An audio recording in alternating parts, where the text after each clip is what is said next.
Good morning mga angel. Ako si Ruthie Peters.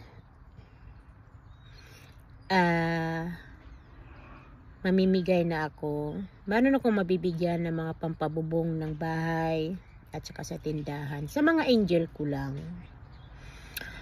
At iyan na pera na yan ay iyan yung nakalaan na 600,000 doon sana sa pamangking ko na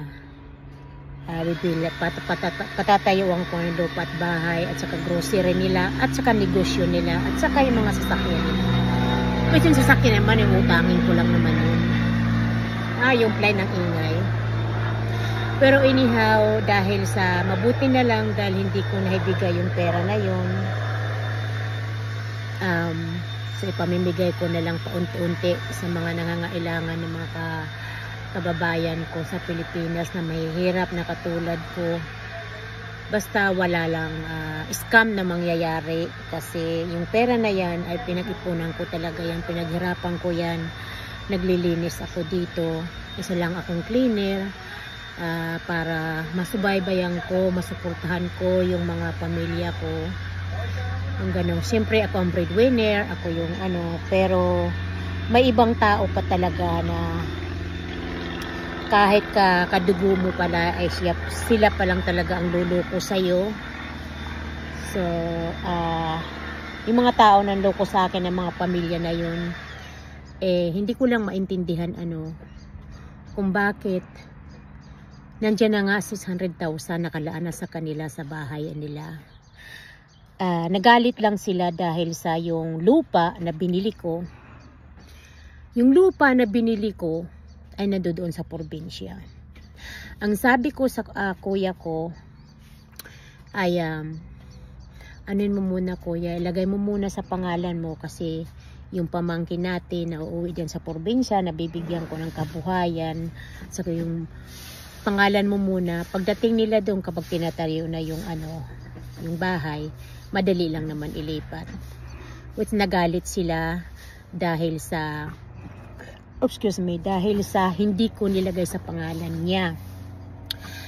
At kaya hindi ko binigay yung 600,000. Kaya hindi ko binigay yung 600,000 na para doon sa napatay ng bahay nila at saka tindahan. At mabuti na lang talaga at hindi ko naibigay. Dahil yung pamasahe lang nila na 15,000, yun ang itinakas nila. Bakit nila itakas yun? Sa kanila yun. Hindi naman sa akin. Kaya hindi ko talaga maintindihan. Itatakas nila. Binigyan ko sila ng pamasahe. Bigay ko yun sa kanila. Pamasahe nila papunta ng probinsya para makauwi sila.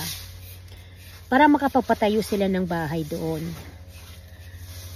Ang hindi ko lang ibinigay, yung buo na 600,000. Kasi ang sabi ko, hindi ko ibibigay sa iyo yan, sa inyo. Dahil nangyari na yan ang paulit-ulit, siguro 100 times na natinulungan ko. Paulit-ulit na lang ako. Ito naman ako si tanga, kapatid o ante. Na sa kagustuhan ko na hindi sila maghirap, hindi sila magutom, hindi sila matulog sa kalsada kasi siyempre may mga anak na rin sila.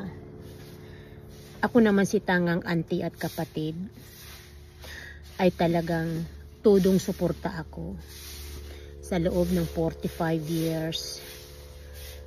Binihisan ko, pinag-aral ko. Paulit-ulit sila humihingi ng mga negosyo, ng mga bahay, binibinta nila ng mga negosyo, mga motor, sasakyan. Nasaktan na ako sa mga nangyari na sabi ko, ako naghihirap dito, gusto kong sila na itong mag-iina na to, pero bakit nga ba ganyan na lang sila sa akin na hindi tapat? Niluluko nila yung sarili nila Okay, niluluko nila ako. Pero yung sarili nila ang niluluko nila kasi magbibigay ako ng 10,000 sa isang linggo o kaya 5,000 isang linggo bawat pamilya nila silang mag-iina. Ako ang nagbabayad ng upa ng bahay, ako sa kuryente, ako sa tubig, ako pa rin sa pagkain nila. Ay kinukulang pa rin nila yon. Linggo-linggo, tuwing pangalawang araw, ay nanghihingi na kaagad ng pera. At alam ng alam yan ng treasurer ko, si Mimi Vallejos. At saka alam din ni Susan. Yan, kasi yung mga utang ko doon kay Susan, ay doon lang yan sa mga mag-iina. Ay hindi ko maintindihan kung bakit na lang sila ay pera na lang yung kailangan nila sa akin. Which hindi ko naman sila pinababayaan. Ang isang pagkakamali ko lang dahil nadala na ako sa mga ginawa nila. Okay, sabi ko, papatayoon kita ng bahay, bibilang kita ng negosyo, pero hindi ko ibibigay sa iyo yung perang buo. Kasi nangyari na yan na binigay kong perang buo, walang nangyari. Ang tindahan nila, isang buwan lang naglaho na. Ang laki ng mga ginastos ko. Tindahan nila, barbecuehan nila.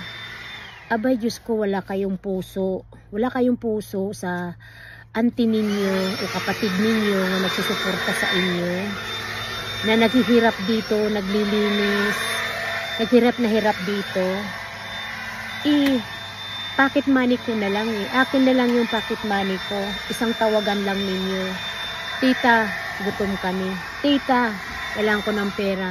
Nagtataka ako kung bakit gutom kayo ay may allowance naman kayo ng 5,000 linggo-linggo. Paano ninyo na ano yan? Ako pa nagbabayad ng bahay ninyo. Ako nagbabayad ng ilaw, ng kuryente, ng grocery ninyo. Nandyan si Susan. Kayo nga na mag-iina, nandyan. Alam na alam ni Susan yan. Yung pera mga inutang ko kay Susan, sa inyo lang napunta. Hindi ko maintindihan kung bakit sagad na lang kayong niloko niyo ako. Sana kung niloko niyo ako sa pera, ay sana ay yumaman kayo. Ayun nang gustong gusto ko. Pag manluko kayo, kailangan siguraduhin ninyo na yumaman kayo. Ang masama, dahil niluluko ninyo ang matanda ditong katulad ko na nagsuporta sa inyo, nagpaaral sa inyo lahat-lahat. Ang masama, dahil sa niluko nyo ako, ay naghihirap naman kayo. Ayun ang nasasaktan ako. Dahil sa milyon na ginastos ko sa inyo. May mga listahan ako, may mga resibo ako. Sa inyo lang na magpamilya, umabot ng 10 million ang ginastos ko sa inyo. Sobra pa. Iba pa yon yung mga inutang ko doon kay Susan. Iba pa yon mga inutang ko para sa inyo. Nagbabayad ako ng tubo kay Susan. Ibang-iba pa rin yun. Kaya, sana,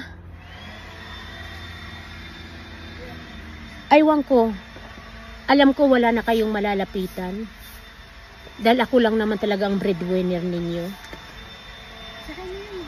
So, hindi ko maintindihan kung bakit ninyo nagawa, itakas yung kunting pera, na pamasahin ninyo sa 15,000 lang yun. 15,000 lang yun.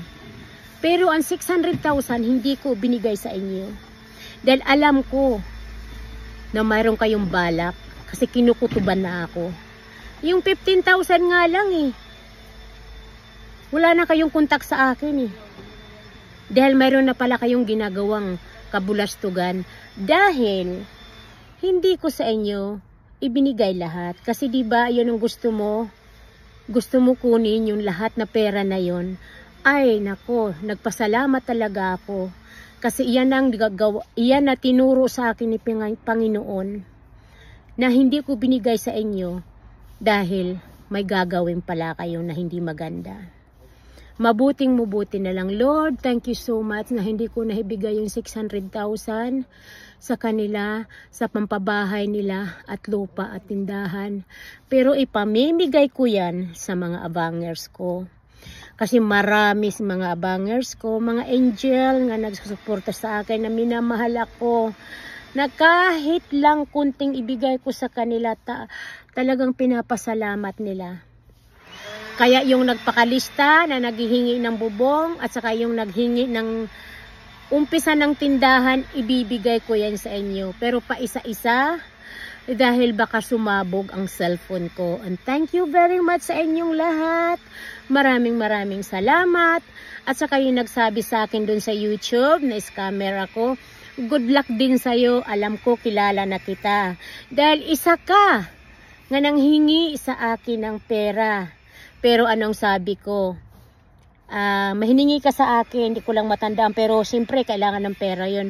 At saka na lang kita bibigyan kasi marami pang nakalista ng mga kakaibig na mga angel, mga kababayan ko nga naghihirap sa Maynila. Siyempre kung nililista ko yan kung sino yung nanghihingi sa akin ng tulong. Kaso lang hindi ka nang kapag-antay. Ikaw naman Vilma, hindi kita kilala, kaya huwag kang umasta. Nakilala kita. Sino ka ba sa buhay ko? At saka alam mo ba ang naranasan ko sa buhay ko sa mga pamilya ko? Pang-aapi lang. Kaya tumigil ka. Huwag ka na makisawsaw. Wala ka naman alam sa buhay ko. Okay. So thank you mga angel. Thank you sa mga angel, sa mga nagsusuporta sa akin. Mag-antay lang kayo. Dahil sa yung mga walang wifi, mabibigyan ko na. Yung pampabubong na tumutulo yung bahay, mabibigyan ko na. Pero siguro, mabibigyan ko na yung nanghingi sa akin ng parang grocery. Kahit lang maliit lang, isa ng grocery. At palaguin ninyo. Maraming salamat sa inyong lahat. Ako si Ruthie Peters. Na ako, sinabihan na scammer. Ako nga itong namimigay Sus Maria Josep. Thank you lahat.